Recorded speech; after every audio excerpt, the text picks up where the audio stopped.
O Ministério da Saúde firmou parceria com a empresa farmacêutica britânica AstraZeneca e com a Universidade de Oxford para o desenvolvimento de uma potencial vacina contra o coronavírus. Foi o grande assunto do fim de semana. A estimativa é de que o Brasil produza pelo menos 30 milhões de doses até janeiro de 2021. E para falar mais sobre essa cooperação entre Brasil e Reino Unido, gentilmente nos atende o médico imunologista Jorge Calil, professor titular da Faculdade de Medicina da USP e diretor do Laboratório de Imunologia do Instituto do Coração. Professor, como vai? Bom dia, mais uma vez, obrigado por estar aqui na Jovem Pan. Bom dia, é um prazer estar com vocês. Bom, professor, no fim de semana, inclusive aqui no plantão da Jovem Pan, nós acompanhamos, transmitimos a entrevista coletiva do Ministério da Saúde com os técnicos e eles deram muitos detalhes, mas eu pergunto para o senhor, que é um especialista nesse tema, o que vai ser primordial para que essa vacina esteja já à disposição aqui no Brasil no fim do ano? Bom, acho que existem várias etapas a serem cumpridas. Primeiro, tem que ser feito esse teste clínico, chamado de fase 3, que é a última fase dos testes clínicos, em que a gente imuniza pessoas que estão com a vida normal em lugares em que a doença tem uma grande incidência, e a outra parte da população que está no estudo recebe só o placebo, que é só o veículo em que está a vacina. E aí a gente observa se realmente os que estão vacinados, eles não contraíram a doença, e eventualmente alguns dos não vacinados pegam a doença, porque existe uma incidência ainda elevada nos lugares que eles estão testando.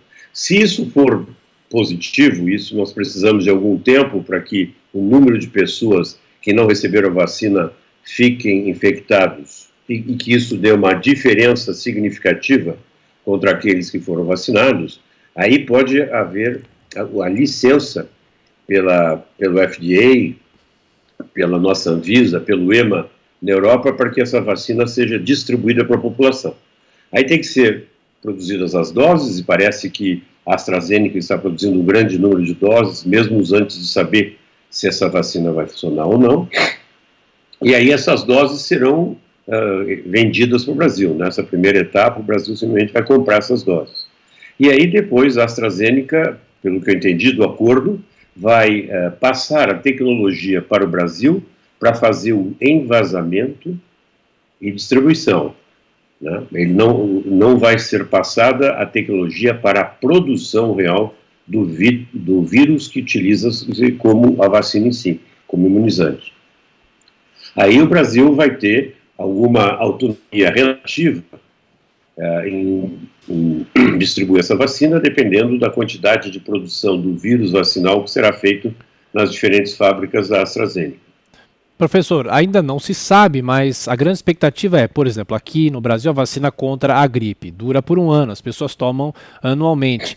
É possível já ter alguma ideia se essa vacina vai servir para se imunizar por 1 ano, por 2 anos, por 10 anos, como são outras vacinas? O que também vai apontar essa possibilidade da imunização por mais tempo? A gente, por enquanto, não sabe, porque precisa realmente da experimentação para que a gente possa ter uma ideia. Existem alguns parâmetros que se utilizam no laboratório que indicam que nós estamos induzindo células de memória, mas isso na prática tem que ser confirmado pela vida normal. Os coronavírus, eles têm uma fama, digamos assim, que eles induzem uma resposta que é pouco duradoura, ou seja, com pouco tempo a gente começa a perder a imunidade adquirida. Aí teríamos que tomar com muita frequência.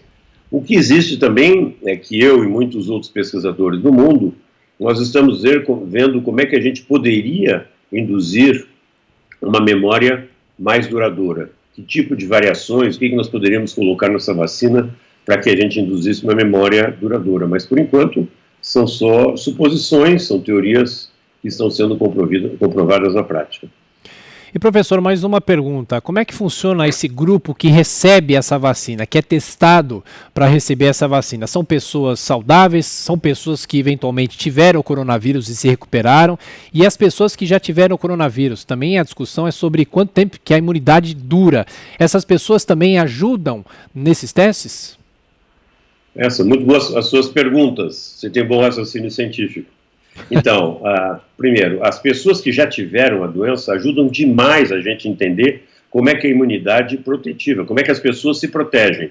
inclusive eu, na vacina, no nosso grupo, está desenvolvendo uma vacina, e nós temos sangue de 200 pessoas que tiveram a doença aqui no Brasil, que se curaram e generosamente doaram um pouquinho de sangue para nós estudarmos detalhes da resposta imune, que é bem complexa. E quando nós formos vacinar aqui no Brasil, o que está previsto aqui no Brasil é vacinar adultos entre 18 e 55 anos, e até que eu entendi, porque eu não tenho o detalhe do projeto, são indivíduos normais, sem comorbidades e não tendo a doença previamente. A questão é que a AstraZeneca está fazendo estudos em vários lugares do mundo, não só aqui, principalmente em Oxford, na Inglaterra, que é o lugar em que fizeram a vacina, mas eu sei também que nos Estados Unidos a proposta é que sejam imunizados pelo menos 30 mil pessoas. E aí nos Estados Unidos a proposta é que tenham indivíduos nos limites de idade, no começo e no fim, nos extremos, e também pessoas com bastante comorbidades. Imunologista Jorge Calil, professor da Faculdade de Medicina da USP. Mais uma vez, professor, obrigado por estar aqui conosco, por tirar as nossas dúvidas. Voltaremos a nos falar mais vezes. Boa semana para o senhor. Ok, prazer estar com vocês. Obrigado. Bom dia.